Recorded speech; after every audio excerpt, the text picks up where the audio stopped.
એક પણ વાર નહીં. ઘરે પિંજરામાં પૂરાઈ ગયા છે એટલે અત્યારે શેર સિંહ બહાર નીકળે છે.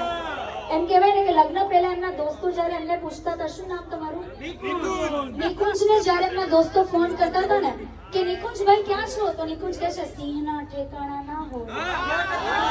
લગ્ન થઈ ગયા ને પછી નિકુંજનો ફોન ઉઠાવે છે. સાંભળો, પૂરું તો થવા દો. નિકુંજ પર ફોન આવે છે લગ્ન પછી એમના મિત્રોનો, તો એમના વાઈફ ઉઠાવે છે કે છે ક્યાં છે અમારો સિંહ, તો કે સિંહ તો લસણ ફોલે છે.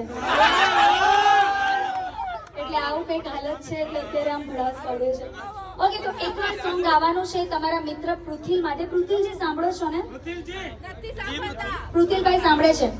લોહીનો નહોતો સંબંધ હતો, લાગણીની હતી યારી, દોસ્તી નામે હમ કદા એવી બાઈ અમારી. આને બાઈક નું આમ